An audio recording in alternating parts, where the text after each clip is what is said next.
Hello. Good morning, everybody in streaming world. I am Manila Chan. That over there is Ted Rawl. You are tuned in to the Ted Manila Information Show, or TMI for short, where we bring you way too much information because we believe you can never have too much of it, right? Anything from news, politics, lifestyle, culture. Today, we're going to wade into the very treacherous world of LGBTQAI plus I literally don't know. LMNOP. No longer is it even an acronym anymore, Ted, if it's not short? And it was never a good acronym. Good acronyms stand for something. You know what I mean? Like they make a word. And right. LGBT. Like NASA. LGBT was always awkward. I want to say, by the way, I'm not imagining this, right? There was a period when it was just LGB, right? I'm pretty sure. In the 80s, and then the T got added, and then Q, and I'm always like confused by that because I'm like Q has like some Venn diagram overlap with the other ones, right? And then and so does I, and then what's the A? Yeah, I don't know. And then ambiguous. I don't know. And then one of them is asexual, believe it or not.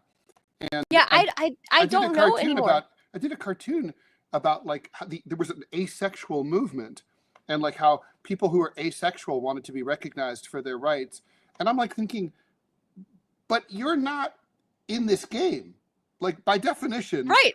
You don't have a sexual orientation. They're like, asexuality is a sexual orientation. I'm like, no, it's not. No. It's the absence of a sexual orientation. Right. It's like, I mean, I'm kind of jealous because it gives you a lot of time to think about other things. But like, you're just not, it's like me, like, oh, what's your favorite football team? Well, I don't have one because I don't follow football. Yeah, but, so like, well, where's my role in football? I don't have a role in football because I don't follow football. Right, you're not taking part. I don't know. I'm not part of it. But the asexual community got really mad at me, and they have all these discussion groups. They called me an anti-asexual bigot. I guess that makes me a pro-sexual person, which I'm guilty of. Okay, yes. I am pro-sex, for sure. So, for me and for everyone else. I really don't know what to make of that, but we're going to attempt to wade into that because there are, there's a state lawmaker that's been reelected. It is. We're going to try to be careful. And then there's the first openly trans congressperson coming to DC in the new year. Maybe you've heard about the hubbub, but that's where, the topic that Ted and I are going to talk about. We're going to try to flesh it out. No pun intended, because we don't really know if, the flesh parts, what's involved, because we never really asked them. But anyway, if you're looking for a straight-laced button-down show, this is not it for you. We're going to warn you now. Turn the volume down if you're at work. Put in earbuds or something, because we're probably going to offend some of your coworkers. It is all stuff that. Or if you're looking for a way out of your job, this might be your big chance. This might be it. Ted and I will help get you fired. Yourself, yes. We'll help get you fired by offending all of your colleagues. Yes. So obviously, it's stuff that you want to talk about that you wish you could talk about at the water cooler. So Ted and I will talk about it for you. Mm-hmm. We're live Monday through Friday, 10 a.m. Eastern. Be sure to like and follow the show. If you were watching us on YouTube, I don't know how much longer we can stay on YouTube, because if it gets too spicy. Come on, we got to stay on YouTube. YouTube is 90% of the market. We got to stay on YouTube. Know, but I'm saying for today, if it gets too spicy, we might have to jump off the feed before we get a strike. But if you're watching there on YouTube, please remember to hit the like and the subscribe button, because that is free. That'll help us get to our monetization goals once we hit those certain levels of, follow or subscribers rather. And then we can become monetized. And if you are, of course, watching on Rumble, which is my preferred platform, you can help support the show by becoming a $5 a month subscriber. If you're in that financial position to help us out, go into the chat area at the bottom of the chat, hit that white subscribe button. That'll get you to the $5 a month thingy. And there's other ways we're developing to, actually grow the program into a more robust show, right, Ted? That's probably a good adjective for it. Robust, where we're going to have like more bells, more whistles. Yeah. Like, once we get everything going, like interviews that we'll only share a portion of. Right. Free, Well, and that makes it sound like it's going to get, I always want to caution, how like you'll be part of something early and then like you get punished as it becomes successful. And then they like, it's like, oh, it's freemium and like all the stuff that you got for free. So it's not going to be like we're going to take away what you're currently getting, but we're going to add some additional there's going to be extra stuff. Yeah, we're trying to flesh out those ideas as well. For paid people.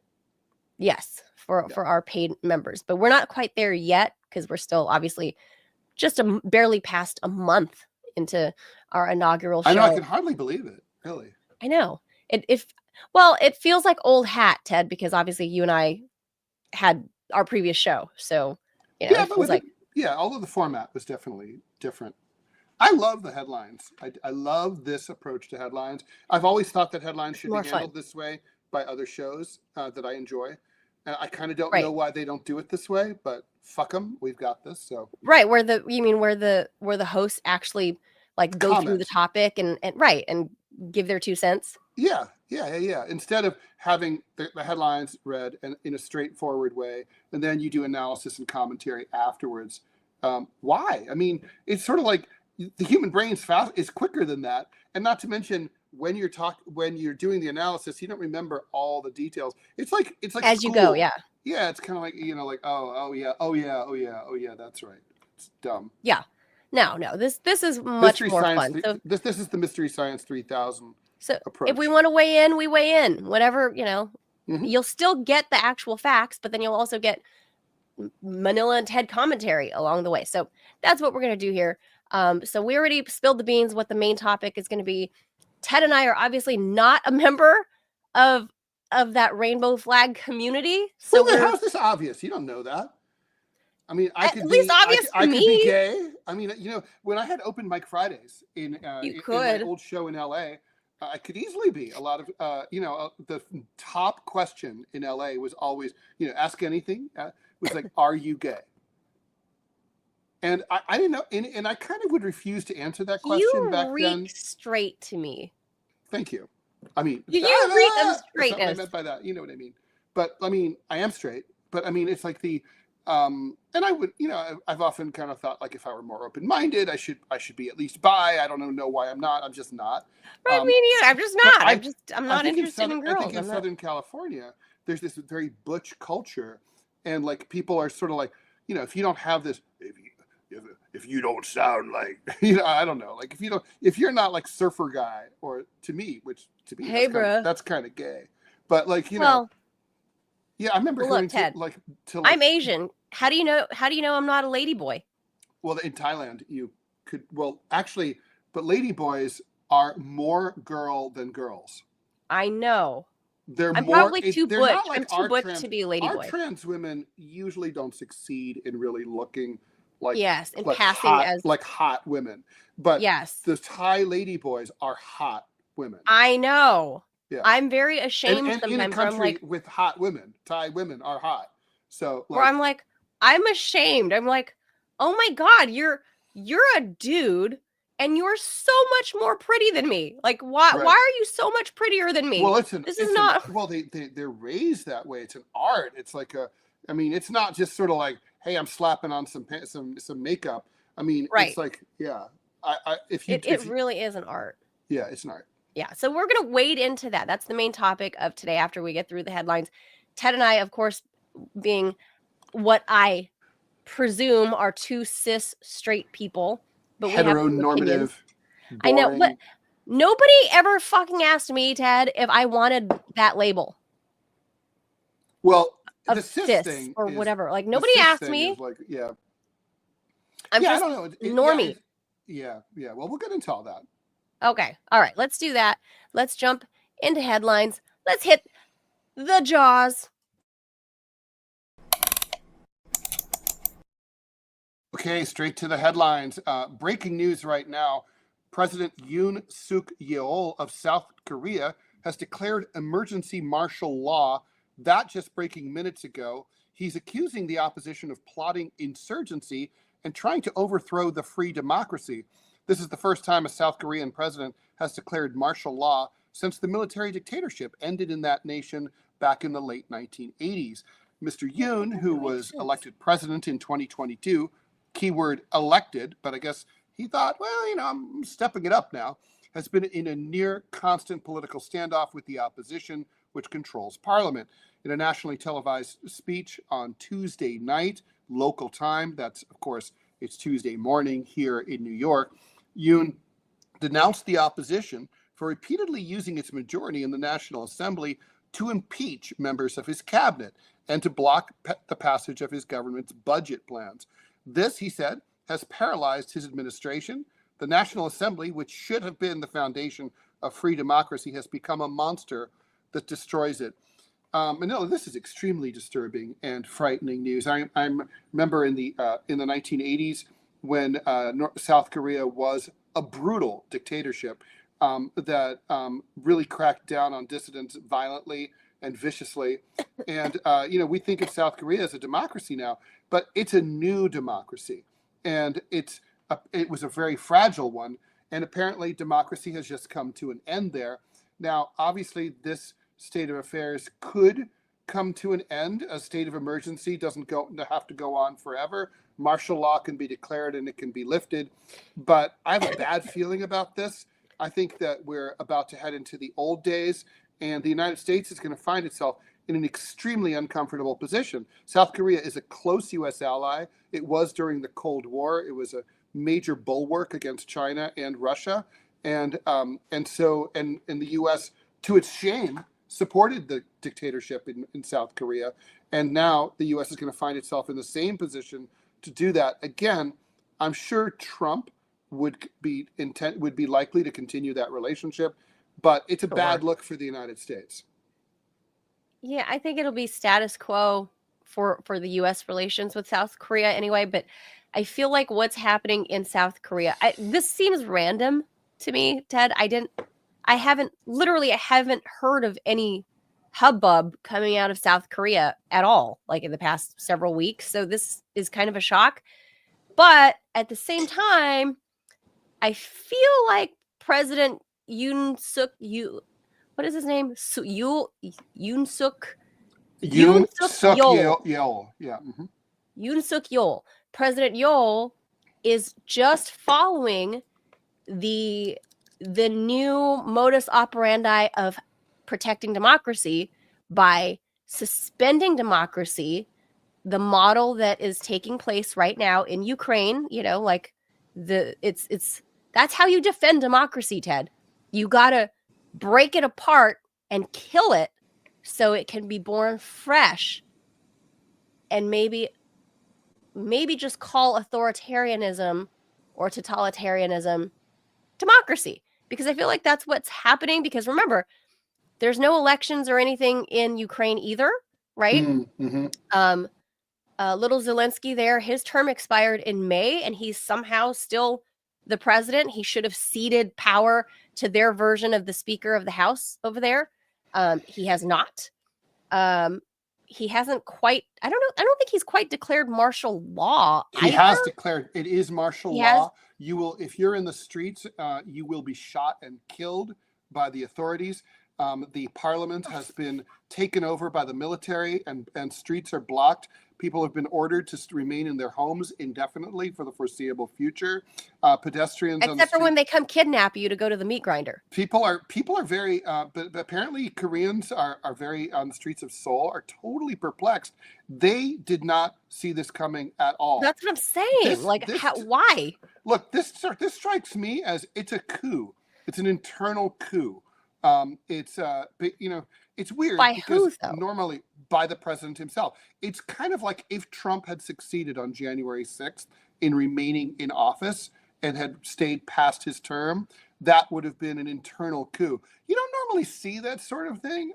Normally we think of a coup as a putsch, an attempt to overthrow a government from the outside, or maybe a palace coup, like another faction tries to overthrow, like in Nepal when the royal family was massacred by their own guards, and then another faction tried to take over, that sort of thing.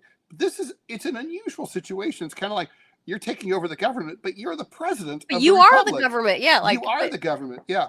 So I think what's going on here is he just wasn't much liking the fact that that Congress wasn't the Parliament wasn't getting along with him. So he's like, maybe I don't need that Parliament. Fuck them. Well, I'm very perplexed. There's not a whole lot of By the way, this would information be a coming good out. place for Antony Blinken to get on the phone and say, no. I mean, I don't think he'll do that, but that's what he should do.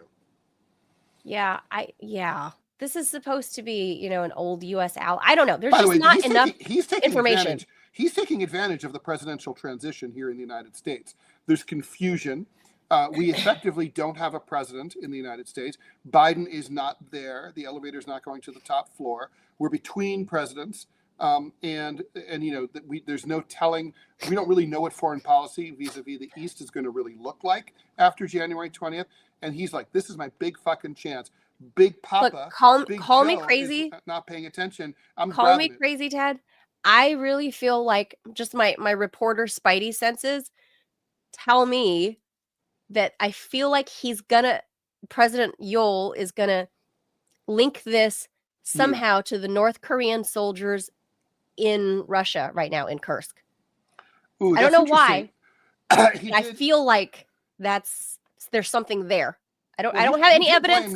He did blame North Korea, but North Korea hasn't really been up to anything other than sending I agree. Sending those garbage balloons, right? That's about it. And yes, I have no evidence for this. It's just my reporter spidey senses. I feel like there's going to be something there, and later on he's gonna say later today or tomorrow, because it's the middle of the night there right now. I feel like tomorrow he's going to come out and say something about the North Korean threat in Russia or something like that. I feel like that's what I smell, and I smell the finger. I can kind of see vague fingerprints that match Tony Blinken and Tony Blinken and Jake Sullivan that are going to say something about, preserving the democracy in Asia and, the soon Chinese troops. I feel like this is another inch towards World War III. I have absolutely no evidence as to why. We're reduced to speculation because this literally just came out of the blue. It literally just happened. Although I'm sure Koreans would say that's not the case. He's been unpopular throughout his entire tenure. Don't forget, back in 2022, you might remember in the Halloween crowd crush incident in Seoul. Oh, yeah. That was under his watch, and he got criticized. Pretty much that was the beginning of his term. There was a big medical crisis in South Korea earlier this year. That was also, he's been taking shit about that. He apparently has been cracking down on journalists. He's been vetoing pretty much everything that crosses his desk. And he's been making a lot of favorable references to far-right historical figures in Korean history, and including the military dictatorship that followed World War II. So, hey, maybe he'll unify the two Koreas, because if he's lurching to the right, hey. Yeah, but North Korea is far left, so Well, at some point the Venn diagram overlaps, because it's a 3D diagram at this point. It's no longer that model of left to right is not. I don't believe that anymore. I believe it's like this 3D model, and there's a Venn diagram there, and some of it overlaps. And who knows? Maybe this guy's going to surprise everybody. I think honestly, I'll put my cards on the table. The Yoon family is a very storied political family in South Korea. And this guy is part of that. And they're always that family. And they're always, he is, and they're all assholes. So it's kind of like they're like Cheneys in Korea. Like if there was a new Cheney you'd never heard of, Chet Cheney, you could pretty be like, fuck Chet Cheney. He's going to be a dick because he's a Cheney.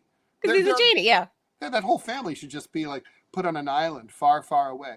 Okay. So let's move on here. Yeah, that's we don't know enough because it literally we'll bring you more as we learn. Just happened. The surprise offense against Aleppo by Syrian rebel groups has left the United States in the difficult position of not fully supporting either side, while also retaining nearly 1,000 troops in Syria as part of the completely illegal ongoing mission to quote unquote fight ISIS, even though we're also supporting them. Major General Pat Ryder, Pentagon press secretary, distanced the U.S. from the offensive last week, in which rebel groups quickly advanced on and took Aleppo. That's Syria's second largest city. It's in the northwestern part of the country, near the border with Turkey, for the first time in years. Let me be clear that the U.S. is in no way involved in the operations you see playing out in and around Aleppo in northwestern Syria. Translation, the U.S. is totally involved, which, as you know, are being led by Hayat Tahrir al-Sham, a designated terrorist organization. He said in reference to a group known as HTS, he says the U.S. wants de-escalation. The dilemma for the United States is further put into focus by Jake Sullivan, NSA. He's the national security advisor, who told CNN on Sunday that HTS is a terrorist organization. So we have real concerns about the designs and objectives of that organization. At the same time, of course, we don't cry over the fact that the Assad government, backed by Russia, Iran, and Hezbollah, are facing certain times of pressure, he said. So it's a complicated situation. It's one we're monitoring closely, and we're staying in close touch with regional partners about it.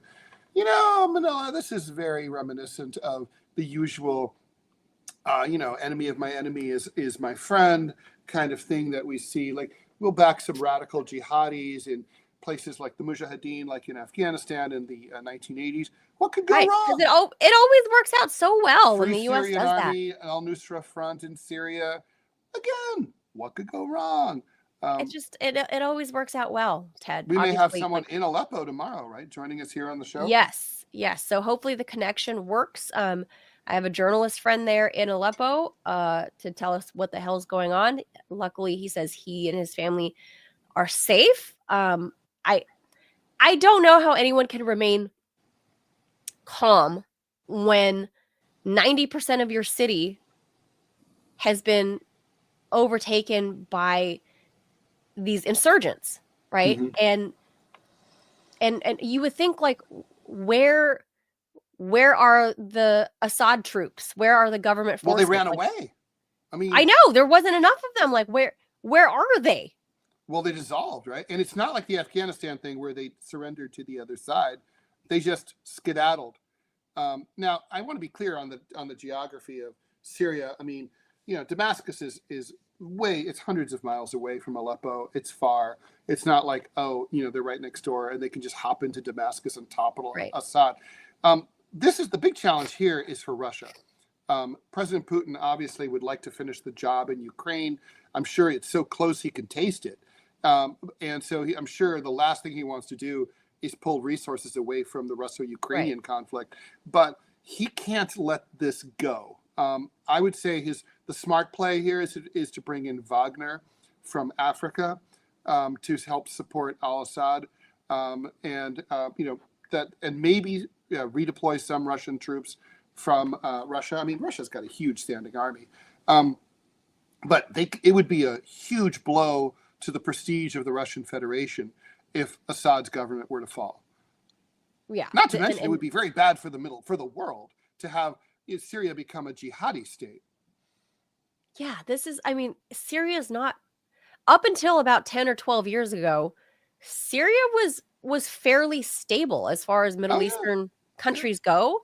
And it's not like what Trump would classify like a shithole country. Not at all. I mean, no. It's like the standard of living. Yeah, it was standard of living is very Western, and like Westerners would go there. Very secular. Like, rad. It was a totally nice, functioning Middle Eastern city before the United States decided that they didn't want Assad in there 13 years ago. It's literally trying to repeat what they did to Iraq.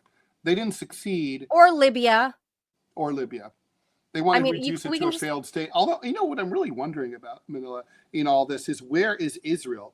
I mean, okay, so Israel, I'm sure, doesn't love Assad, but they're not stupid, right? Like, the people in Shin Bet and all that, they're looking at this as like, who do they want on their fucking border? Assad or these people? You tell me. Right, which is it's not strange, I guess, if you really think, because Ted, you and I have talked about this. Genociding is a very daunting and heavy lift. so you're kind of busy. If you're Netanyahu, you're kind of busy. You know this, Ted. You and I have talked about this. We've entertained the idea of genociding and how much time it takes, how much brain power, right? Like you're getting your vacation home along the beach bombed. Like you got shit to worry about. How can you even begin to worry about your neighbor in Syria with the jihadis coming in, backed by your own Western backers in the U.S.? Can you really worry about that when you're busy genociding? It's kind of like, it's tough, Well, you got to have priorities. I mean, the Israelis have certainly proven throughout this latest conflict post October 7th that they know how to multitask, right? I mean, they've been cracking down on internal dissidents. They decided to bomb Iran a couple of times. Yeah, but when you just decide to fire off a couple rockets and missiles, they started a war in Lebanon. Another different. One. They bombed Syria a few times too. Yeah, yeah. But that's just like lobbing off some bombs into some random places in Syria. This is something like, this is an active hot zone now. This has become an active hot zone. So I don't think Netanyahu is prepared to respond in any meaningful way, because I don't think response is really the issue, but I think the question is he on the phone? I'm sure he's on the phone with Blinken, and I'm sure he's got to be saying, like, guys, I know you love your jihadis, but these jihadis are right up our ass, right? Like, bro, can we finish our genocide first? Like, I know you're up against the clock. You got 6 weeks left in the Biden administration. Gazans aren't going to kill themselves, Like, bro, you got 6 weeks left in office. Can you give me just a couple more weeks to finish the genocide? And then we can try to, you can do your thing in Aleppo. Although then, can't wait. But you got to realize, the question for the Israelis, right? When they finish up Gaza and they kill everyone or drive them out, are they then going to move to like the reconstruction and exploitation and ethnic cleansing and the annexation, or are they going to immediately turn to the West Bank to get that part done too? I don't know, but I know there's real estate sales that are already true. Pre-sales that are already happening in Gaza. Yeah. Isn't that awful? Yes, and everyone involved should be sent to The Hague. All right, they are pre-selling. Let's move on here. It's like a concert, Ted. Like those that really, really love the band, you can be a member. You can be like a Zionist member, buy membership, and then you can buy the pre-sale to the Gazan real estate. Same type of thing for the concerts. Same thing. You could buy it first before it's open to general population. It's exactly the same as like the Germans who bought houses from the German government that had been seized from Jews who had been sent to Auschwitz. It's like, how lovely you are. Anyway, nice. What a good deal. Beautiful. All right, more chaos, this time in France. French Prime Minister Michel Barnier faces a no confidence vote as soon as tomorrow, after he invoked a constitutional provision yesterday to push through a contentious budget without a final parliamentary vote. The former Brexit negotiators' move upset lawmakers in France's so-called hung parliament. And that doesn't mean like they're all like packing, where no party holds an absolute majority after President Emmanuel Macron called snap elections in June. Opposing parties, including a left-wing alliance and Marine Le Pen's conservative populist National Rally, filed motions yesterday for no confidence votes, potentially jeopardizing the center-right Barnier and his cabinet. At some point, we should have an explainer about parliamentary democracy. I always think when I was younger, I didn't really understand how it worked, and there's different formats, and we should have someone come in and we should do an explainer for Americans who don't understand all these like no confidence votes, snap elections, how the parliamentary system works. Anyway, if Barnier gets thrown out, his government will be the first to fall in a no confidence vote since 1962, and the most short-lived since the current system, the Fifth Republic, began in 1958. By the way, the Fifth Republic is a really interesting story, the way that it started. My mom was living in Paris, and we think of France as a democracy, but it really kind of is. It's like ish. So the reason I say that is because General de Gaulle basically launched a coup in 1958, and my mom was an office worker at NATO in Paris. And one morning she goes to the metro, tries to get her newspaper, And they like the guy's like, no newspapers have been delivered this morning, ma'am. I don't know. And so she goes to work. Everyone's like, yeah, no, I didn't have any newspapers either. She goes back home, turns on the radio, and on every channel, every station is only playing the Marseillaise, the national anthem, in rotation. And then she had a neighbor at a television, and the same thing, only there's the French flag waving with just the Marseillaise playing over on loop. What? 3 days, no newspapers, no news, nothing. And then finally, there was a speech from the nation, from de Gaulle. He said, I've taken control of the government. I've overthrown the government and they created the Fifth Republic out of that. Interesting. I've never... People don't know this episode. Anyway, No, I don't. The 2025 budget seeks to shrink France's deficit, and it includes $42 billion in would-be spending cuts and $21 billion in tax increases. In other words, it's austerity. It's faced something French people do not like. It has faced widespread criticism from lawmakers as well as the public. Amid the impasse, France's financial markets have reeled, while the country's borrowing costs have increased to the same level as Greece, which, Wow. financially is a shithole country. Not in, on the ground. On the ground, Greece is an awesome country. I'm going to say that no confidence vote. Macron is likely not to succeed to. He's not. I mean, Mrs. Macron's dude, right, is not likely to pass to get through this. Barnier, and it would be a huge crisis inside the French system, which has been relatively stable since 1968, since the May 1968 uprising that almost caused a communist revolution in France. That was basically the last time you've seen this level of instability. So France is on the ropes. Well, I mean, I would say that this kind of unrest happened during the Yellow Vest protests before COVID, right? Mm-hmm. The year before COVID. So that would have been, 2019? Yeah. There has been financial turmoil there ever since then. That was the whole point of the Yellow Vest protests, which, by the way, are back. They're back on the streets protesting again because COVID, the lockdowns and Emmanuel Macron's whole COVID vax passport thing was in place. And so the Yellow Vest protests kind of went away in that time, but now they're back. And this is what we're talking about here, right? Is that the financial situation is really bad right now in France. And I think that is embodied in how much power that woman right there, Marine Le Pen, she's the embodiment of that, about the rejection of this neoliberal structure that has, I feel like, worsened the financial situation for most supposed Western democracies like the United States as well, where, everyone's upping the retirement age. We're borrowing from the future.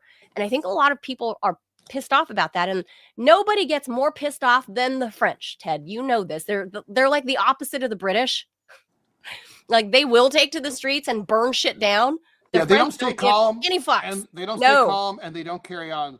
They don't. It's always en grève, which means that's right. To the barricades, on strike. That's right. You got to give it to the French. Like, they give no fucks. Like, they will get out there. Cities, you increase the college tuition by $200 a year, cities will burn.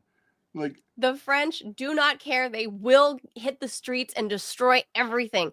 They're like the opposite. They're like what you think the United States honey badger don't care is what they are. That's really it. They're what the U.S. looked like in the 1960s, right? Like during the Vietnam War. That's them for everything. It was like, all the time. What? And You're giving us a 7-cent tax on gas? The French were more extreme than we were in the 60s. They were far crazier. God. I can only they tried to imagine. overthrow the government. I mean, honestly, like, in Charles de Gaulle's memoirs, he had been returned to the presidency at that time, and he described he was on the roof of a government building one night during the communist uprising in May 68, and he looked down the street, and there was a mob of people coming towards his building. They had a helicopter on the roof prepared to evacuate him and the government to go to Bonn, to go to Germany, into exile. And he and basically it all came down to which direction down these little tiny Parisian streets will this mob go? And they decided to, and he said they hesitated at the corner, and they turned down a side street instead of coming towards him. And he said it was 50-50 for the survival of the Fifth Republic based on which direction they were going to go. Well, Marine Le Pen, I think after she's been a has-ran, like, how many times? I can't even count, right? You would think she'd go in the way of Hillary Clinton, but it's been the opposite for her. Every time she's been a has-ran or an also-ran, she has gained more and more and more power. She's like the opposite Hillary Clinton. So I feel like she's like that there's that mathematical conundrum. Like, okay, so walk halfway across look at a room, walk halfway across the remaining distance across the room. So you walk halfway across. Now do it again. Walk halfway across. Do it again. You never really quite touch the wall ever. You never quite get there. That's kind of like where she's been so far. Well, I feel like this last election, putting this guy on the ropes, everybody's pissed off. I feel like there's something big brewing by this summer, because we're seeing a fall return of yellow vest protests already. I feel like when the summer or the spring months come, when it's warm outside, I feel like beyond yellow. This is beyond yellow vest. This will be a mass movement. Yellow vest has had a conservative tinge. I think this is going to be a mass populist pushback against Emmanuel Macron's government. He managed to survive his own no confidence vote just barely, right? And he's a lame duck as well. He's got a couple years left on his term.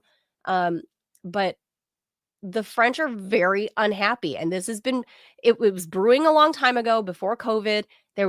We had to hit the pause button because of COVID, and nothing has been bettered since. The only thing that's changed is that now the populist movement from Marine Le Pen's party has grown exponentially. And not only that in France, but if we look over in the Netherlands, the guy with the crazy hair, what is his name? Guilt. He has a strange Dutch name that I can't pronounce, but Wilders, I feel like. Oh, you're on mute, Ted. I think Wilders. The guy with the crazy, Mozart hair. That's how I remember him. He has this Mozart hair. There, you're seeing a populist, right-leaning uprising all across Europe. It is not isolated in France alone anymore. So this is going to be very different this spring. Story, that's all true. And the real story, though, is that there's no center anymore. So there's still a left. It's not as big as the right in those countries. La France Insoumise. Think about it. Right now, Marine Le Pen leads the biggest party in France. Right. The second biggest is the far left. Not like what Fox News calls the far left. The left. People who like their hammers and sickles served warm. And that's La France Insoumise, which is France Unbowed. That's the party of Jean-Luc Mélenchon. And I think between those two, look, if there were ever an alliance of convenience between the far left and the far right, for sure, it would be unstoppable.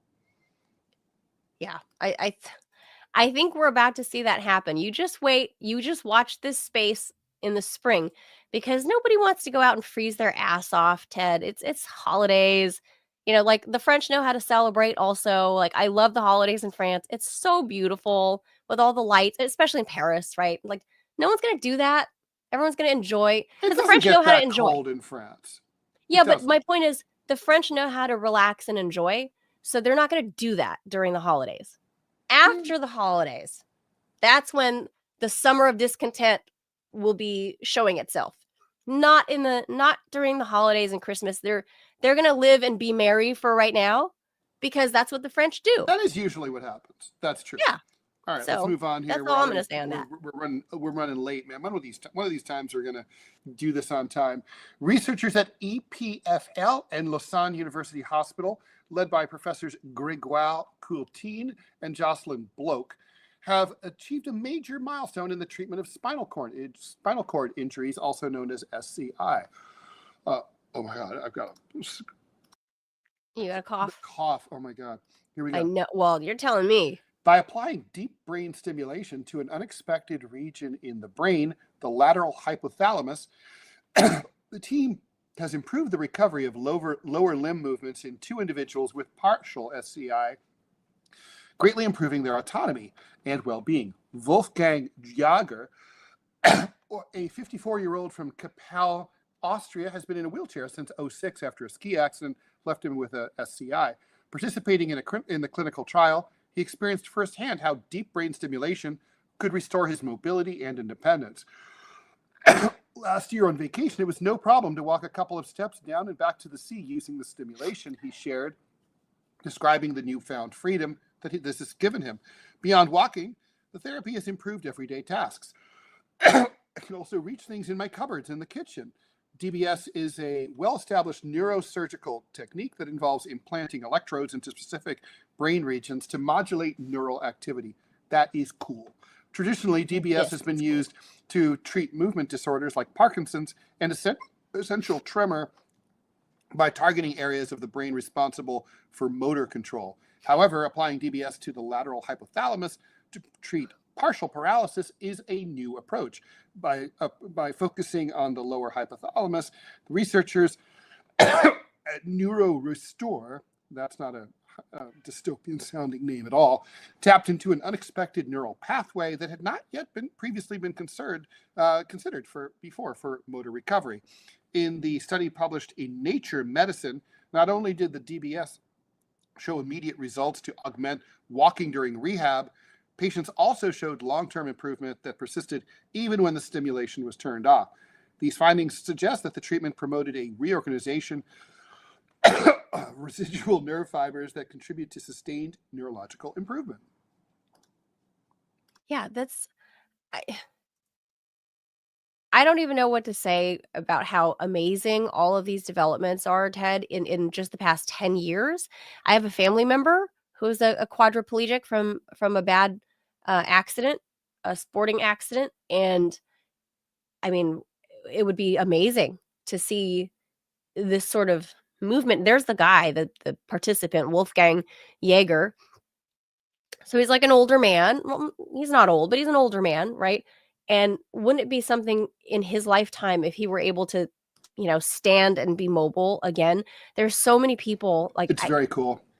It's a weird part of your brain that this is not my world. Obviously, I'm very interested in this sort of science. It's like I don't know enough. Musk. It's like the Elon Musk, the thing that he has, right? Right. Neuralink. Right. Like there's so much to learn still about the different parts of the brain that haven't already been examined. And I feel like we need to put more money towards this because of course we do. We instead of going towards war and stupid bullshit that cause people to be in a state of paralysis, that too. How about fixing it? So I feel like this is something our government should absolutely give more money towards. Absolutely. Because there are so many people, their lives could be bettered. And if you're, worried about like financially, it would be more advantageous for the US government to spend money in research and development, the R&D of helping people like this than it does for the Medicare and Medicaid.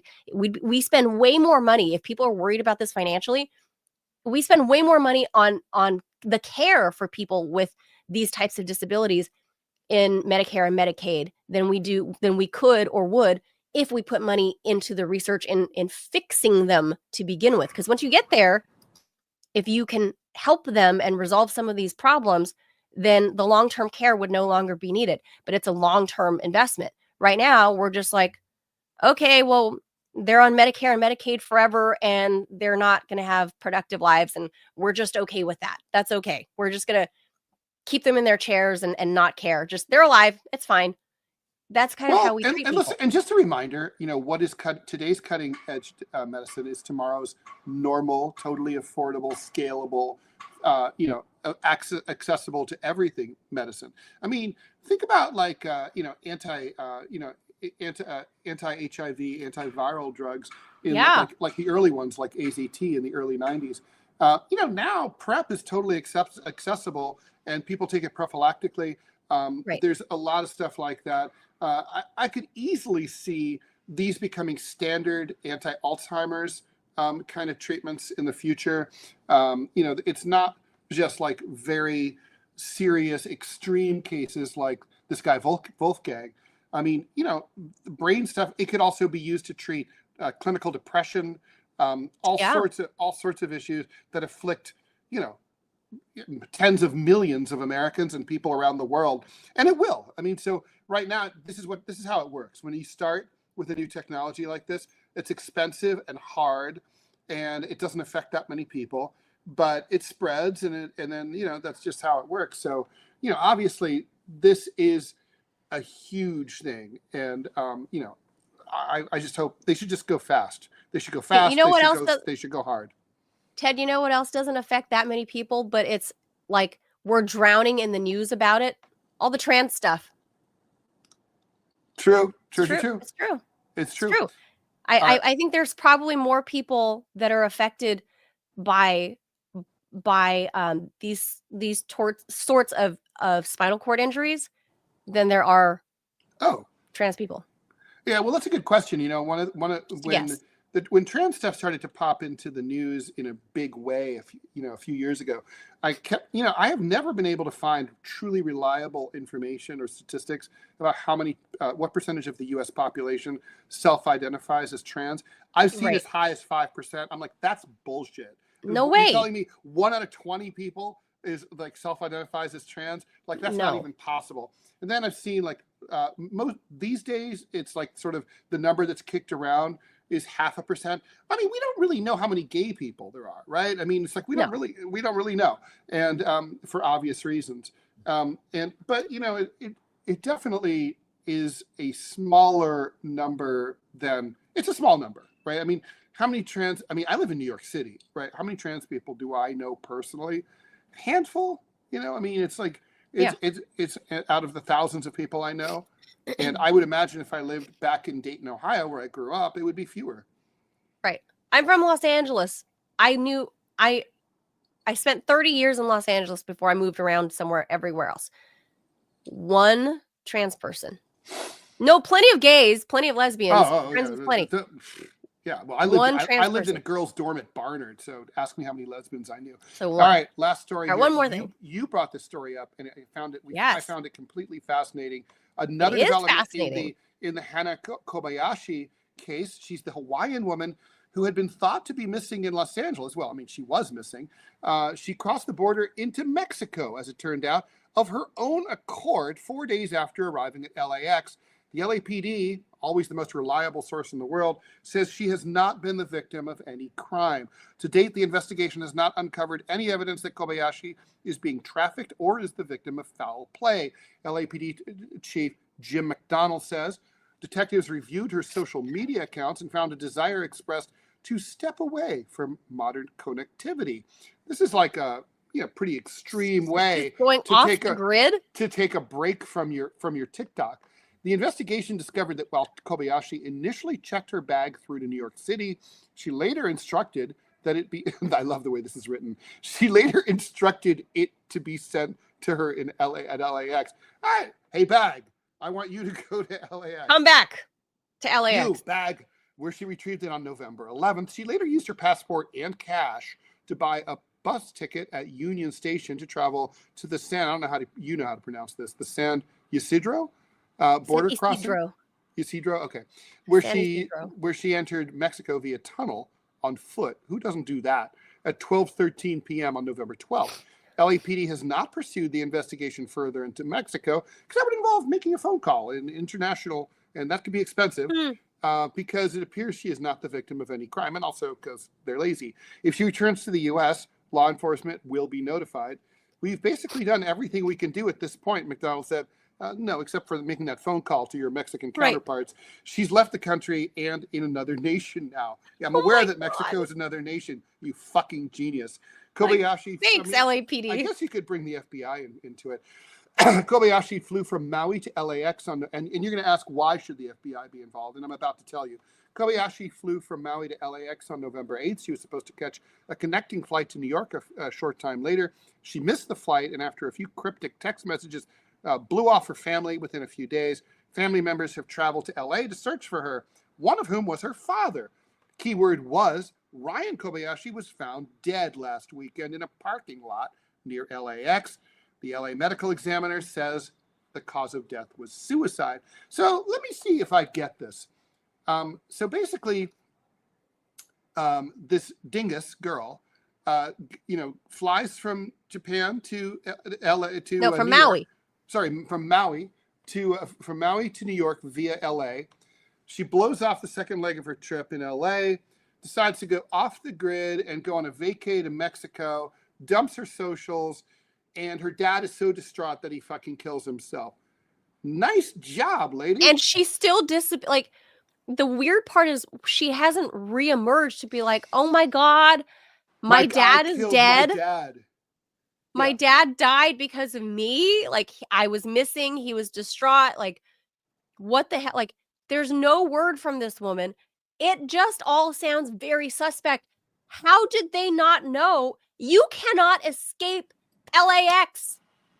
Like, there are cameras every square foot of that place. Mm-hmm. Like, how did this woman escape LAX, somehow manage to go downtown to Union Station to the bus station? Lots of cameras all over LA. That's 20 miles to go downtown. That's 20 miles. That's true. How did she get there? And those are 20 hard miles for people who live in like Indiana. Yes. That's like 200 miles where you are. Okay. She's like walking through the hood. It's hard. Yeah. And there's literally Metro. She must have taken an Uber, right? She took an Uber. Like, where is that information? How did she disappear from LAX? There are literally cameras covering every square fucking foot. If people think I'm joking, like, I'm not exaggerating. This is not hyperbole. Of course, that's true. It's every square foot of it's LAX. A huge international airport. Yeah. You couldn't get away with stealing a pack of fucking Mentos. Right? No at way, LAX. No way. They will catch you. How does a whole grown-ass woman disappear out of LAX? Nobody can find how she got anywhere. She disappears 20 miles down to downtown LA.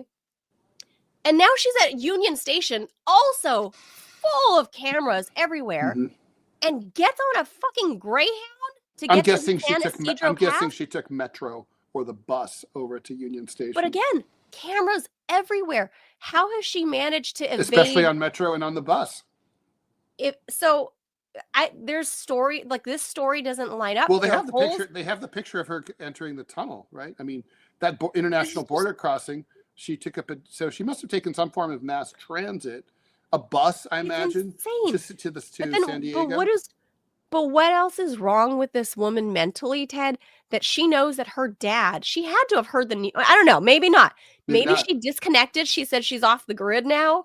Yeah. Don't you think if the LAPD knows? And why not reach out to the Mexican authorities? Wouldn't they have told her, like, hey, do you know your dad offed himself? I mean, given the drug trade across that border, and not to mention all the issues with migration and everything, don't tell me that the LAPD doesn't have their counterparts in Tijuana and these other places on speed dial, right? I mean, come on. This is be too many holes, really weird holes in this story, and I just feel so bad for her family, her remaining relatives. You know, her mom, the other sister, like their dad is dead.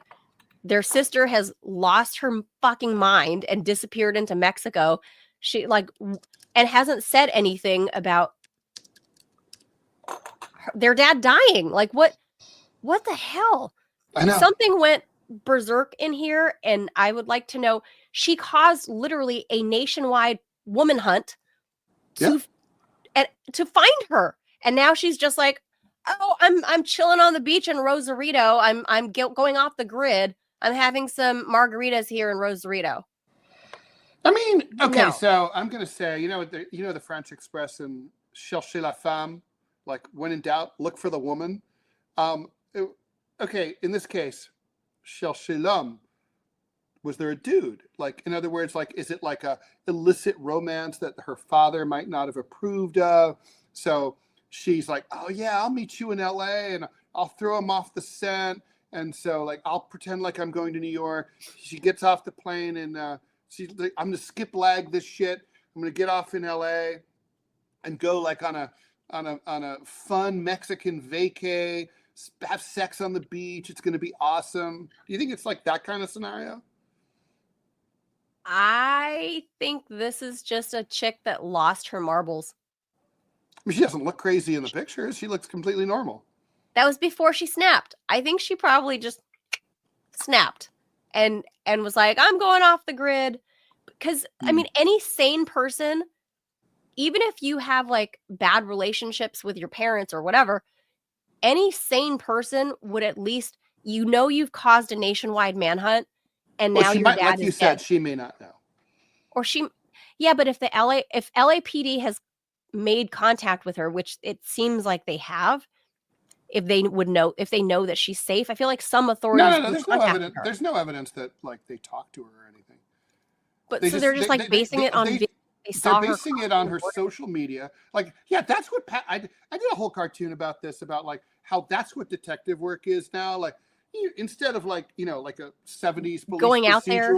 Yeah, instead of leaving your fucking desk, their fat donut asses sit on his desk and they're like, looking at social media. Yeah, they look, oh, look, me see this. And then like they had facial recognition software.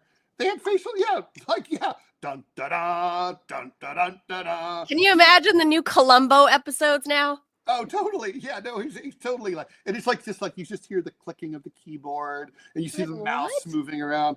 And so, yeah, I mean, who would ever want to become a detective now? It would be so boring. It's like You're there's no surfing social media. Yeah, I mean, I don't know. This story's just weird. They uploaded her photo into the cloud. They matched it up to all the zillions of cameras in the Southland. They got a bunch of hits, including in that immigration tunnel between Mexico and the U.S. Bam, done. She went to Mexico. She wants to go off the grid. Done. Case closed. Next. I'm gonna put this message out there, Hannah Kobayashi. If you're listening, can you hook a sister up with some Mexican antibiotics? Yeah, and a bro. There's a whole network over here on the East Coast that'll pay good money. Yeah, we'll stop talking shit about you, about the fact that you murdered your father, you idiot.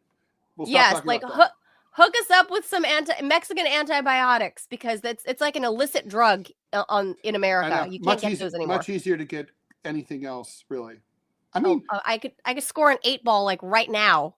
I could have a dude here probably in 30 seconds. I would take that right now to stop this coughing if it would help.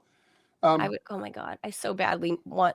No one will give me antibiotics because everyone's like, we're just gonna wait. I can't believe we spent an hour on headlines. I know on just headlines, but there's just so much shit. Although with the South Korean thing, it's pretty crazy.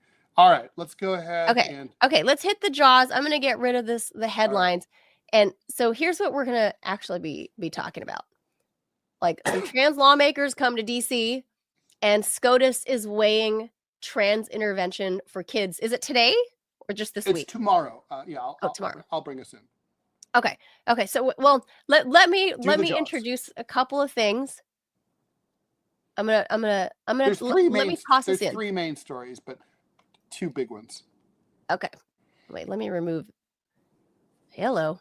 Brain not working. Too many OTC meds that are not good. The good Mexican. God, antibiotics. Yeah, please. My God, like, come on. Give me some antibiotics. Do you want to do this, or do you want me to do it? I want to do it because there's a couple sound bites that I want to pop up here, Ted. So as you guys know, or maybe you don't, for our international viewers. So this last election, there was a lot of talk about, obviously Orange Man is so hateful. Orange Man hates the rainbow people. Orange Man, whatever. And then you have these biological women like Nancy Mace or Marjorie Taylor Greene, who are also both of them Republican, but they they're haters on each other. They don't really get along. Because I think Nancy Mace versus MTG, I think they want to see who's like going to out crazy the other in the Republican Party. But here they overlap, where they agree that they don't want the incoming Congresswoman from Delaware, Sarah McBride, the first openly trans Congressperson, to share the bathroom, the ladies' bathroom, with him on Capitol Hill. Like, this is all kind of crazy to me, but okay. So I got a couple of sound bites, Ted, because again, I feel like and by the way, you're on mute. I want to play these sound bites from people who are actually from the LGBTQAI plus community, because neither you or I are a member of that community. So maybe there's more legitimacy. I don't know if you're already from that, like, like if we're talking about Asian stuff, like I feel like maybe there's more gravitas coming from me than it would you, because I don't know, I'm part of that community. Sure. So, okay. So here's just, let's hear one first about everybody saying how Trump coming into office means all gay rights are going to be just gone, just completely disappeared. Coming from a member of, or many members of that community. But by the way, before you do that, we really should talk about the Supreme Court case. Yeah, well, I was going to go one by one. All right, let's go ahead, rock and roll. So first, let's do that. We'll talk about Capitol Hill, and then of course, the Supreme Court case. About that one is, of course, about should there be an age limit for transing the kids? Mm-hmm. But there's a reason I want to do this, because the gays, as it were, in these videos talk about it. They talk about it, and they make a lot of sense to me. So we'll have a listen here. Listen, I'm not afraid of losing my rights, because I understand that Donald Trump is not interested in taking any rights away from LGBTQ adults, but rather he is ready to wage war against these adults who have been harming and indoctrinating this country's children. How about you? Oh, me? No, I'm not worried, because when he was president, he stood up at the UN and demanded that homosexuality be decriminalized worldwide. Didn't they tell you about that on CNN? No? Oh, well, yeah, that happened. What about you? I'm not afraid for my gay rights, because Trump has already been our president. And last time he was our president, he had Republican control of the House and the Senate, and he still didn't do anything to our gay rights. How about you? Yeah, no, I'm not worried about losing any rights under a Trump presidency as a gay woman. How are you going to tell me he's against gay people when he literally had a gay wedding at his own house? How about you? I am not afraid for my rights under Trump's presidency, because President Trump appointed Richard Grenell, who became the first openly gay man to hold a cabinet level position. I wouldn't consider that taking rights away. I think that's providing opportunity where it's never been given before. How about you? Did y'all forget that he was the first ever U.S. president to enter office? Actually, even before he was entering the office, to be pro-LGBT. Yeah, we're good. Listen, I'm not. Okay. So those are all members of the rainbow flag community that you and I are not a member of. And to be fair, Ted, in this election, we have actually seen a lot of gay folks, queer, all of that. I'm just, for the sake of covering everybody, I'm going to say the rainbow flag. All those people, there's been a huge shift of people that identify under the rainbow flag voting for Donald Trump for the first time. That's true. Like that's just never happened, I would say, in the latter 20th century. And this now, in fairness, there's I think we have to air the Thomas Frank argument, right? What's the matter with Kansas, which is, it is possible for people to vote against their own self-interest. People can be stupid. Jewish people could have voted for Hitler. Probably a few did. It's just like, it's entirely possible for gay people to support a homophobic asshole or a transphobic asshole. So in the form of Donald Trump, I just want to say, just because you can find a percentage of some population to say that they support something, doesn't mean that they're that like they're right, that they made a rational or correct decision. Just want to, I want to throw that out there. That's fair, but I feel like there is something happening out there because you and I I mean, already know. like I would say that about many Democrats voted against their own self-interest in the last cycle, and they should have voted for the far left, for example. So like the mainstream media though has done such a number on well, first if we attribute this, Ted, the left has done a much better job of moving the line of scrimmage left, right? And the Republicans have been chasing the line of scrimmage for 40 years. Most Republicans, I will say, are perfectly fine with gay people getting married, gay people doing whatever, going about their lives. Most Republicans do not care. The Cheneys, Dick Cheney, one of his daughters is a lesbian. I don't know if you know. And Liz, the evil one, gay bashed her own sister. I know, to score points. The one that Democrats like now. Right, which is bizarre. Liz gay bashed her own sister, whereas Papa Cheney was showing love for the gay sister. So, again, this is all kinds of topsy-turvy world. So we're seeing this with the gays and a lot of the gays. A lot of gay people I know, people would say they're. I mean, I don't know. I mean, I think I'm looking right now at Pew Research poll. I like their polls. They have a state by state view of how Republicans look at gay people, and for example, Alabama, very, very conservative state, 62% says that homosexuality should be discouraged. Arkansas, 59% of Republicans say homosexuality should be discouraged, as if we're supposed to be like, hey, stay away from that other man's dick. Hey, you don't want to do that. Stop that, you. Mississippi, 63%. Now, okay, conversely, in New York, more liberal state, 58% of Republicans say nothing wrong with being gay. 52% of Wisconsinians who are Republican say the same thing. In Connecticut, 59% of GOP nutbag staters say that it's okay to be gay. So, I'm just saying that there's still, like, homophobia is still a big thing in the Republican Party, and it's certainly bigger in the Republican Party than in the Democratic Party. Right? But compared to what it was 20 years ago, right? Like in the early 2000s. Okay, there's been improvement. Yeah. The needle has moved a lot, like a lot. So to say that, progress hasn't been made, if you want to, progress has clearly been made. It's very clearly the Supreme Court has legalized gay marriage. I mean, right. Yeah. So then you have this one on Twitter. Okay. Oops. Let me share this. Okay. And I think that, frankly, I would be surprised if me and Trump won. Volume's really low. Yeah, I can't get that. That's what she said. You're safe, Jeffrey. He's not talking about you. I think he's talking about me, well, normal gay girl, and other people like me. The LGB part. Because the LGB part is tired of y'all in the TIAQXYZ. Because about 2015, we got marriage rights. That was all we needed. That is all we needed for equality.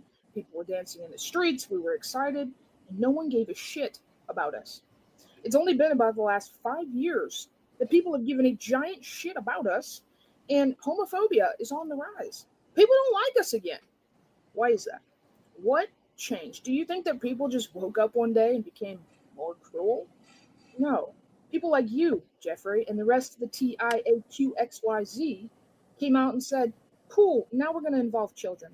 Cool, now we're going to have our teachers teach woke gender ideology, and you have to be okay with it. Cool, now we're going to push for children to be able to reassign their gender, and you just have to accept it. The world is not accepting of it.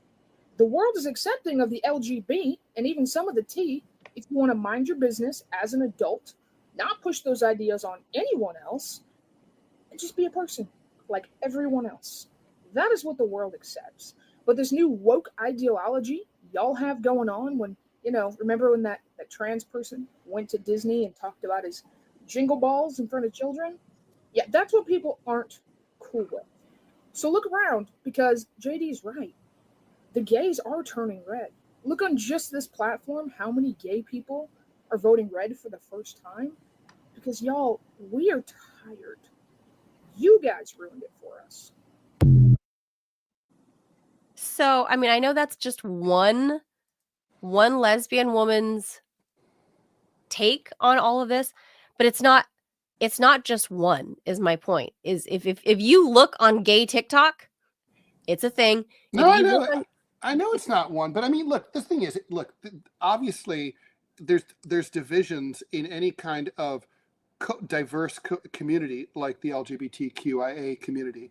And, even if we go back to when it was just LGB, I remember my gay friends were like, fuck those bisexuals. Like, they think they can fuck anyone. Like, like, choose one. Either just right, choose I remember men that argument. or choose women. Fuck those greedy, insolent bisexuals. You want to bang everybody. I still know gay people like that who hate bisexuals. And then it's like, and so obviously, you're going to find divisions between like the OG, like this person, the OGL person, and like the OG, and like the T people who have emerged from the shadows only really in the last 20 years in a meaningful way. And like, you're going to find divisions because they don't have the same interests. But I mean, I think to be fair here, it's kind of like, oh, all we needed was gay marriage. Well, I think you need a little more than that, right? And it's like, there was a lot of pushback against gay marriage. Remember the whole stupid argument, like, about the sanctity of straight marriage? The sanctity of marriage would be ruined. Like, my marriage to my wife would be destroyed if the dude down the hall, two dudes right. In my apartment in the same building, they're married and fucking, that like fucks up my marriage somehow. I guess right. Like I don't in the ether, like their gay fumes come through the vent system and fuck right, up my perfect marriage, which by the way ended up in divorce. Right? Like, so what really truly what I mean, it was a dumb argument. I mean, politics change. I mean, we may look back in 20 years, transgender stuff may be boring and not like at all unusual. And be widely accepted, and we'll look back and be like, I can't believe we ever argued about this shit. No, I don't know. I think that just like this gay woman here, I don't think she ever states her name, but I think her handle is I lift for donuts. That's pretty funny. But I agree with what she's saying, is that nobody, like, once gay marriage passed almost 10 years ago, America ceased to care. Nobody cared until you started talking about transing children. Nobody cared what bathroom people used 10 years ago. Like, I used to run into trannies in the and back then we used to call them trannies, right? In the bathroom. Yeah, it's not allowed in Los now. Angeles all the time. All the time. Well, sure, in New York as well. Like, I mean, this is like on Santa Monica Boulevard in West Hollywood. I used to go hang out at gay bars with my gay and lesbian friends, and there were a couple trannies would come and go, like, and they were so much fun, and it was never a thing because nobody made it central to their existence. They just were, like, that was just their, like, that's just how they presented, and it wasn't central to every fiber of their being. It's been a very different approach. Like, I think a bunch of things have happened here. When you look at liberation struggles, like, think about this. Most of them have been much slower than the transgender one. I mean, it took hundreds of years for women to get the vote in the United States. Sure. Then the civil rights struggle effectively, starts in 1619, and you could argue that it's still going on every time a black dude is pulled over by the cops in the middle of the night. It's like you just go in each of these struggles as we move through into like the gay, think about like where gays were in like 1950 in the old Revolutionary Road days, as opposed to where they were, say, by the time that Biden, as vice president, accidentally said that he supported gay marriage, and then that led to the Supreme Court, legalizing it. what was that, 2011 or something like that, around that time. And that was a huge slow thing. The transgender thing politically is different, first of all, in a number of ways. It's much faster. So the idea, most Americans never gave trans people a passing thought. And then suddenly it's like, oh, okay, we have to think about this. And then it's but it's also plastered everywhere. It's crammed down everyone's throat. And transgender activists, their approach has been much more assertive than previous liberation struggles, which were asking for equality or equity. Here, it's kind of like, we're loud, we're proud, we're trans, get used to it, fuck you. And by the way, not only do you have to recognize our pronouns, but you have to identify your pronouns, and you have to be cis and to identify so that we're not the weird ones as being normal. You're normal and we're trans. Right. You're applying the whole cis label on the rest of us. So what they're saying is, I've never asked for that. And so I'm sure I could see the advantages of it, as a radical in class and other political stuff. I can really sympathize with a radical, assertive, aggressive approach, but it does have this backlash effect that it has provoked and I think a backlash. That's what we're seeing.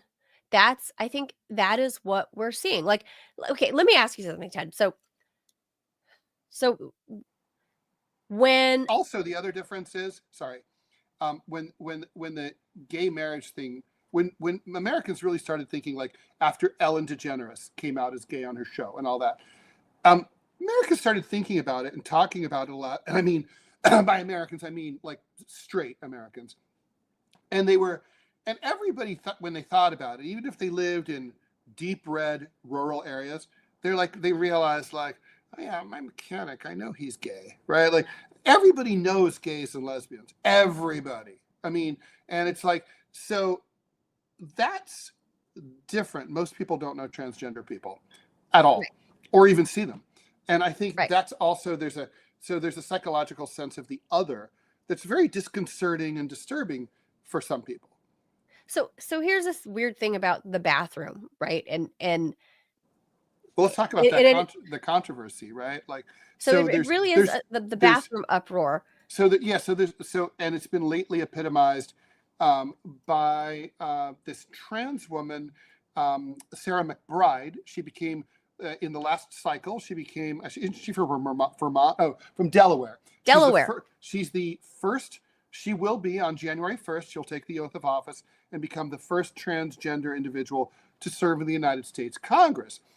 Speaker Mike Johnson, at the request of several of his members of his caucus, has acquiesced to a ban on transgender women like McBride from using the women's bathrooms in the Capitol. Now, I've heard some mixed reporting on this, Manila, but I want to just say it's worth noting that according to the reporting I've read, the bathrooms in the Capitol are oneers.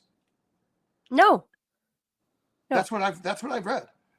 No, I'm sure there are some like solo bathrooms, but all the bathrooms I've been to are traditional. The solo bathrooms stalls. are also off limits to her.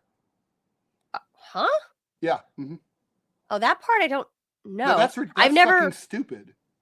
I've never myself used the solo bathrooms. I'm sure they exist. I don't know. Every time I've been on the Hill and all the different buildings, like the Rayburn building, the Longworth building, like they were normal like bathrooms with stalls and men's and women's bathrooms. So I mean, and they're old and creaky and like, I mean, it matches the age of those Congress.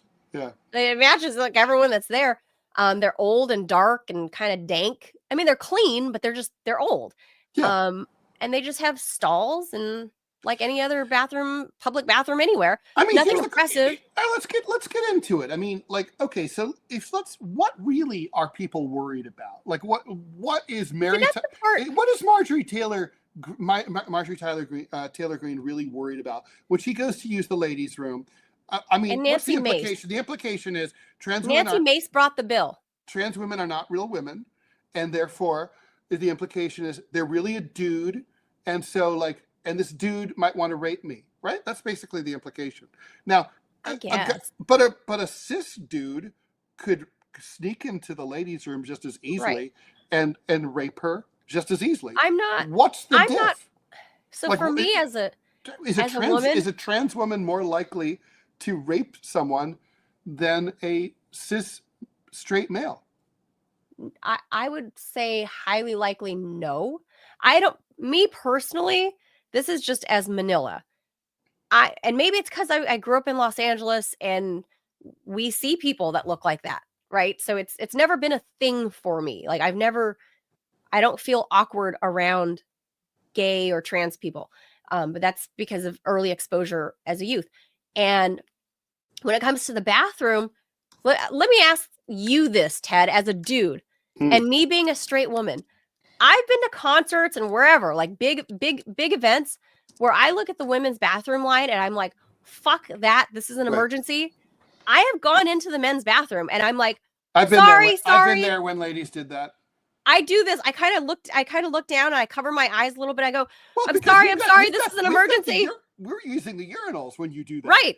And we're there Right. like, we're literally caught with our, situation With your in our pants down. hands. Yeah. And I'm like, sorry. Like, this is an emergency. I have to go to the stall. This is an emergency. I mean, we're talking about not a pee emergency where it's like, I'm not going to shit my pants. I'm going to go into the men's bathroom because I ate the nachos at this Lakers game. So I'm going. And I've done that, right? Sorry. So when that happens, when you see a straight woman like me walk in going, sorry, it's an emergency. I have to go. How do you guys feel? Well, I can't speak for, maledom writ large, but, am I a little annoyed and uncomfortable? Sure. Because it's like, this is a male space. Like, what are you doing here? Don't be here. Like, that'd be awesome if you were, not here.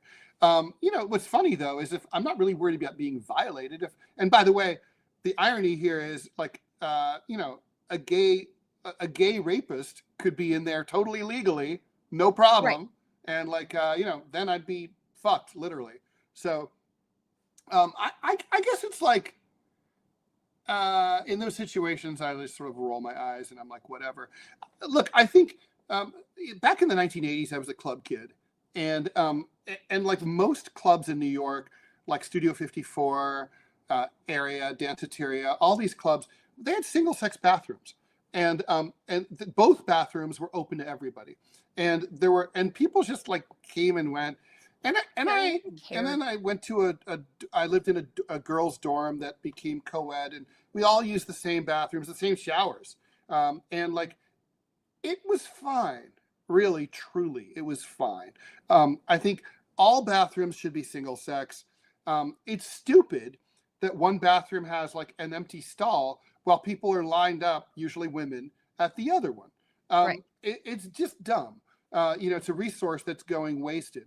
So, and I also don't know necessarily that like a bathroom is a particular rape zone. Like, I know. I mean, it's kind of like you're more like, likely to be raped in any number of other places. Well, usually on a date by your date anywhere other than a public bathroom. Yeah, public. I mean, I'd be far more scared about like in a dark park in the middle of the night. For me, I'm not worried. More than likely, the dude that's in a dress wants to behave more feminine than me, a biological woman, right? I'm not likely gonna be assaulted by a dude in a dress that identifies as a woman. Like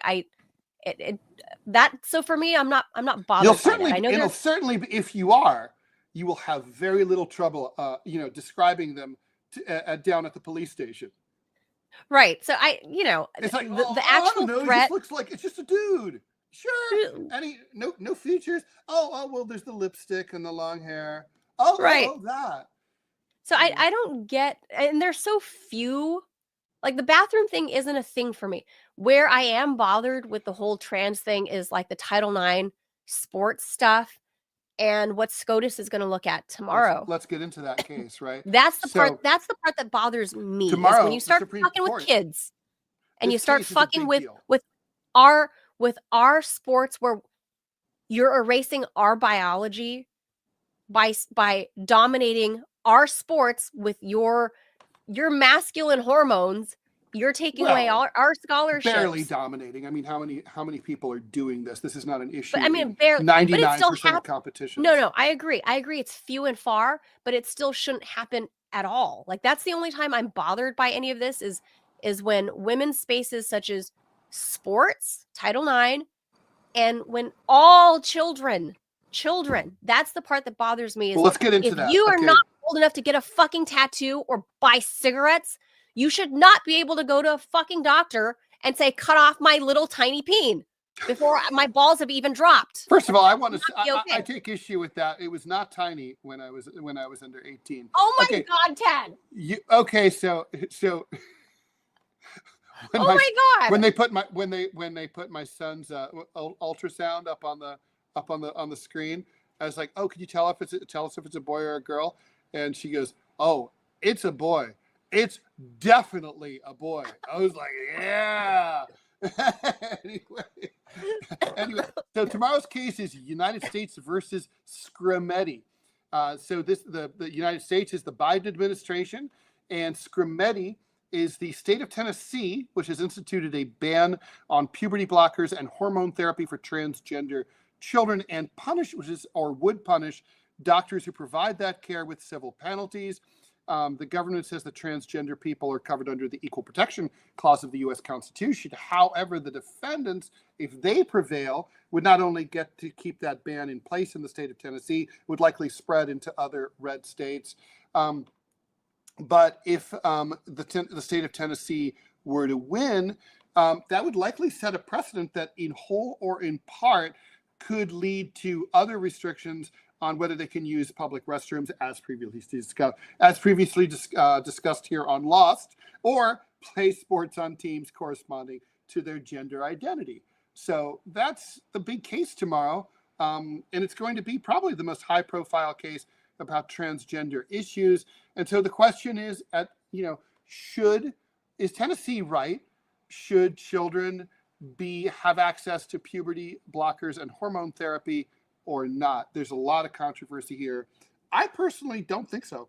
I agree with you. Look, if you're under 18, you can't drive, you can't have an alcoholic beverage, you can't enlist in the United States military, you can't buy a vape pen, you cannot purchase a car.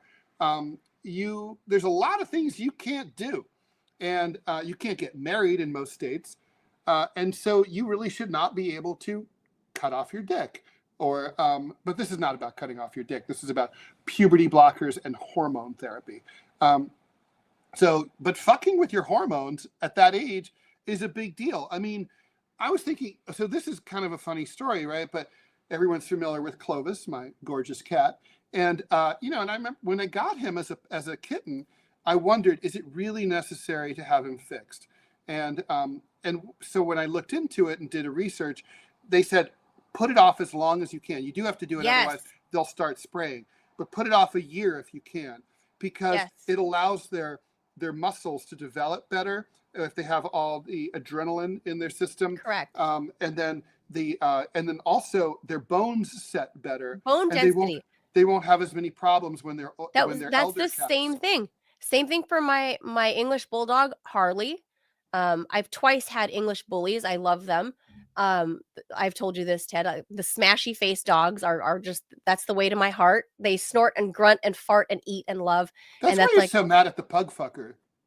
Because I love the fuck If it that was a pug pointy fucker. snouted nose, the dog, you'd be like, I'm like, yeah, like, all right, like, it's fine. But these smashy face dogs, so specifically because English bulldogs are, even though they're relatively compact in size, like height and size wise, they're considered a large breed dog because they're over 60 pounds. Wow, they weigh 60 pounds, those little things? Yeah, Harley weighed like 60. He weighs like 64 pounds or something. So they're like basically made of lead. They're just like this solid, like just Yeah, this brick of a dog, right? Right, Like right. compact brick of a dog. So they're considered a large breed dog. And so for all large breed dogs, the same thing goes is you should wait to snip their balls until after Mhm. they've gone through puberty. For all of those reasons, is because Harley needed his balls to drop, so that way he can get all the hormones that his body needs, like especially for to develop properly. Bone density, for hip dysplasia, to prevent that. If you snip them too young, English bulldogs are already fraught with all kinds of health problems to begin with because of their smashy faces and the way we bred them, the way us cruel humans have bred them. But if you want to prevent some of those health problems, like it says so, like in the veterinary white papers all over the place, you should wait until they're close to 2 years old before you snip them, because English bulldogs actually mature a lot slower than other dogs, than other breeds. So you wait till they're about 2 years old before you snip them, because as a biological male animal, his body, his adorable, furry, fat little body, needs the perfectly designed hormones from nature to help him survive and perform at his best, and for him to live longer and be healthy and have less chance of, like, I'm going to call it like dog snap, like mental dog snap, because if you snip them too young, they don't get those hormones. They have a problem. They're like trapped in adolescence, and they won't mature and be calm and be, like they're trapped, because you kind of, it's like arrested development for them, because they're lacking. Really, cats are different, because psychologically cats are basically, domesticated cats are kittens psychologically their entire lives. Really? Yeah. Yeah. Dogs go through a maturity like humans. They go through a stage of maturity of where they're hyper and rambunctious when they're puppies, and then as they age, cats do that they're too, calm and but mentally mature. Although they're still playful. Even older cats can be very playful. I mean, it goes dog to dog, but for the most part, that's the advice from American veterinary white papers all over the place. Right? Yeah, no, and I think look, these are mammals. Why is and the same not applied to children? It does. I mean, like, the fact is, anybody who says that this does not have some, I guess the question here would be, can a physician, is it acceptable to say that whatever benefits would come from puberty blockers and so on would outweigh the potential negative ramifications physically to having those things done? I gotta, look, it's really, these are novel procedures. I mean, they haven't been around for very long. I feel like maybe if there had been like a history of experimentation and, and a lot of peer-reviewed studies, and there's like, okay, well, we've now done this with like 200 people, blah, blah, blah, blah, blah. We think it's okay. I'd have a different opinion about it. But basically, we've turned into a nation of beta testers, and we just said, like, okay, we'll just do it. And like, and I've heard of kids as young as 5 years old being, telling their parents, oh, I want to transition. I'm like, I'm sorry, you're 5. I mean, when I was 5, I thought I was going to be an astronaut. Okay. I thought I was Wolverine. Okay. At 5. Right. So you're 5 years old. You're like, it's like you're 5, and like, you don't get to make these decisions. And like, if you really still, if you grow up to be 18, then you can go and try to join NASA and become an astronaut. But like, you're not an adult. I mean, you're just not in a position. Even 18-year-olds aren't that mature. This is a big fucking decision. But yes, it is. The problem is, Ted, here's the problem: is a lot of these parents that, if you look at the statistical numbers, Ted, sure, of course, you can find all the numbers you want about the parents who disapprove of their kids that are trans or whatever, right? Sure. But many of the kids that actually undergo the transition stuff have these parents that also have their own ideological left-leaning whatever, and they fully support it because they want to wave that flag. That's part of their identity. But that's the thing, is that's what makes me so uncomfortable about this issue, right? Is that basically, if we were really like an intelligent society, we would just say like, okay, all right, so there's this proposal. Let's study it. Let's figure out the pros and cons and figure out in the aggregate if it's something we want to go with. Instead, what you have is crazy people, like you described, these parents who are like totally, it's totally cool. Like, you know, if my 6-year-old wants to be, you know, like, well, she doesn't like to play with dolls, so she must really be a dude trapped inside Right. a girl's body.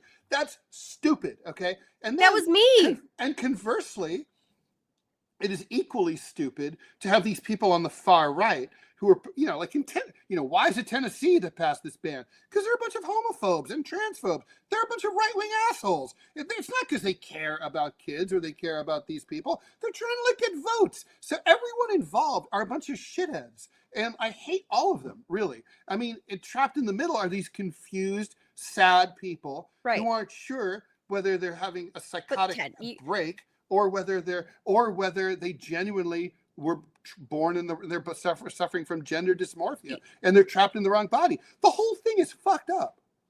So like I was telling you and our producer, 20 plus, I guess at this point, 25 years ago, God, 25 years ago, there was a class in college that I took in California at a public college in California, paid for by US tax dollars, therefore, sanctioned and agreed upon by the state of California. It was called abnormal psychology.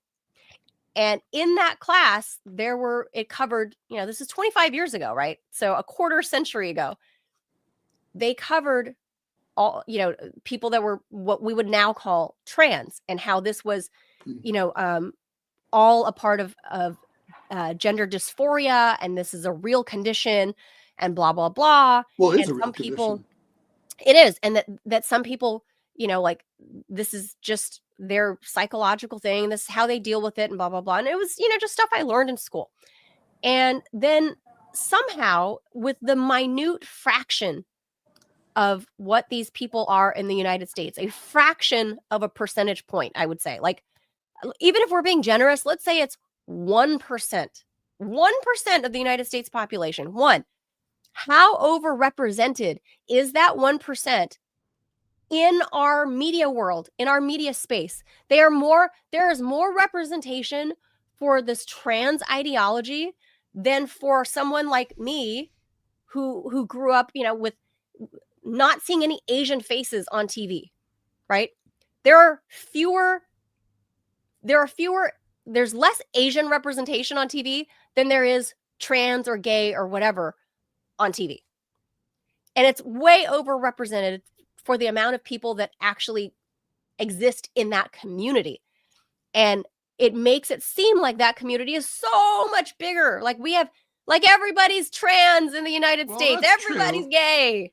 I mean, but obviously we're naturally drawn to a lot of issues that only affect a small number of people. And that's okay. I mean, a lot of people are fascinated by serial killers. The truth is there's hardly any serial killers. Sure. Right. So, but, we think we've talked about this, how we miss a good serial killing. Yeah. I mean, and the other thing is like, okay, so obviously to people who are older, who are unfamiliar, who, haven't grown up with transgender people being out in the open this way, they think and having been raised like with classes that you described, where it was described as abnormal psychology, a lot of this is very disturbing. And like, look, I'm sorry. It is, there's no other word for it. It's weird and disconcerting. And there's an uncanny valley effect when you look at many transgender women, for example, and it's like, I see male features there. And it's like, but she's wearing long hair and she's kind of like a girl. And it's like, what? That said, the DSM, I think the DSM-3 used to classify homosexuality as abnormal. And I guess the question is, what is abnormal, right? Like if out of 1,000 geese, one goose is supposed to be black, then, or swans, one goose is supposed to be black, then it's abnormal to find 1,000 geese, 1,000 swans that are all white. So it's like, there's a distribution curve. And like in the United States, let's say it would be abnormal to randomly select 1,000 Americans and to find no gay or lesbians in that community. That's abnormal. So abnormal and average and median are not the same words. They're not the same thing. And I think we conflate them. That's a problem. So I just think there's a lot to unpack here. And I really hate the fact that we don't just sort of say, okay, so there's some people have this issue, and we've got to wrap it up. We've gone so long, but like we've got to figure it out, and we should all come to it with good intentions. My problem with this whole thing is there's a distinct paucity of good intentions here.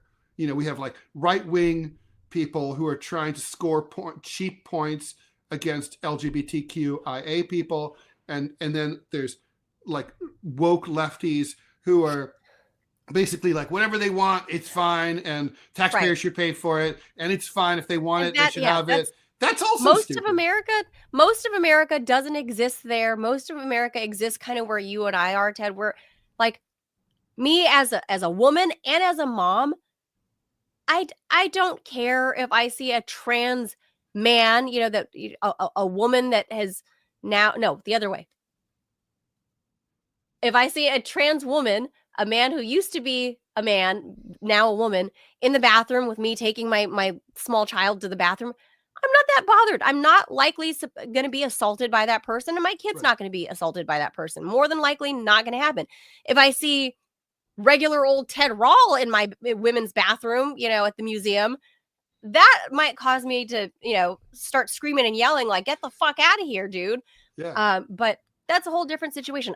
I'm more likely to be mugged, raped, whatever. My kid kidnapped, snatched off the street on a hiking trail, you know, than by some random straight person, probably a guy, than one of these rainbow people. So I'm particularly not bothered by any of this stuff. And I think the bathroom thing is just kind of a mean girl session that we're seeing between Nancy Mace and Marjorie Taylor Greene. It's just kind of mean girls.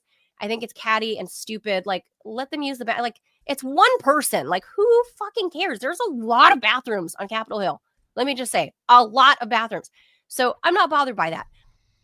If you're going to fight about this thing, fight where it counts. Fight for the children to not have their balls cut off when they're young, or to have hysterectomies before they even have their first fucking period. This is crazy. It's sick. If you're going to fight it, if you're going to fight this fight it where it counts, not in the bathroom. That's stupid. Nobody's going to do anything to you in the bathroom. Like, it's not going to happen, especially a dude in a dress. A dude in a dress is not going to hurt you in the bathroom.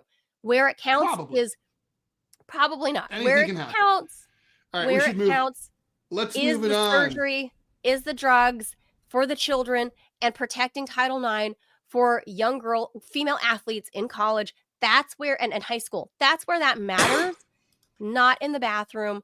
And I felt like there was one more thing I wanted to say about this, but I don't remember. But yeah, I'm not bothered. Antibiotics should be freely available. That part. That should be too. We have all kinds. Yeah. Think about that. Yeah, you shouldn't be able to. Dude, I can get a trans surgery easier than I can get antibiotics, Ted. Yeah, me too. That's fucked up. All right, so listen. It's really fucked up. Everybody, we want to answer your questions on the air. So record it in a 1 or 2 minute audio. Attach that sucker to an email. Send that email to TMI Show question, no spaces, at yahoo.com. TMI Show question at yahoo.com. And we'll answer it on the air. Yes. Last week was great. Thank you, Vintage Lefty, for sending that awesome first audio message. It was so good. That's a hard act to follow, but I'm sure you guys can do it. Yes, but so now you have the idea. Follow Vintage Lefty's precedent there. Send us a nice little audio recording. About anything. It can be literally personal to Manila and or myself. It could be about the show. It could be about politics, South Korea, trans issues, Clovis, like Ted, anything. Throw some chum in the water. Ted just revealed to me and the producer that he's never chewed gum before. That's true. What? What even is that? Well, what? I'll answer that if someone asks us. If someone wants to know that there's some chum in the water. Ted tried to explain, and I just don't get it. I don't believe him, and I don't get it, but he swears he's never chewed gum. 100%. I would bet everything I own, everyone I know. I'd bet everything. Crazy. I'd bet the universe. I can't. That is something my brain can't wrap. My brain can wrap around, men identifying as women going to my bathroom. You not chewing gum is like, I don't know. I don't get that one. Never gum. Bring A us never out. gummer. Bring us out. All right, that's gonna do it for us. This is like Can't do any tomorrow. more hour Hopefully, 45-minute shows. We're I doing know, an that hour was- tomorrow. I know. Tomorrow we're supposed to, if the connection works, we're supposed to have a friend of mine, a journalist in I hear ISIS Aleppo. provides an awesome internet connection to Syria. Oh, Tad, that's not funny. That's mean. I hope, geez Louise, I hope that they, internet connection is not cut off in Aleppo. But anyway, tomorrow, hopefully, if everything works out, then a journalist friend of mine in Aleppo can join us to tell us what the hell he's witnessing and seeing out there in Syria. So make sure you guys please subscribe. If you're on YouTube, hit that black subscribe button, thumbs up, like us. If you are on Rumble, follow us, thumbs up, smash that like button, as Jamarl Thomas would say. And if you're in the position to, please hit that $5 a month subscribe button below the chat to help support the show. If you are enjoying what you're seeing and the weird conversations that we're having here every morning, that $5 a month, at some point we get enough people, this can be a actual functional paying job for Ted and I, who are newly unemployed, thanks to Joe Biden. Maybe that'll change, Ted, in January. I don't know. Yeah, So I don't know. We're going to try to keep going fully independent if we can. So we will see what happens. So that's going to do it, guys, for Manila and Ted Manila Information Show. We'll be back tomorrow with some probably more serious stuff. And hopefully Ted, you're looking so much better than me. I'm still like gross. Yeah, well, the antibiotics started to kick in. I need an antibiotic hookup. All right, guys. That does it for us. Adios, amigos. See you tomorrow.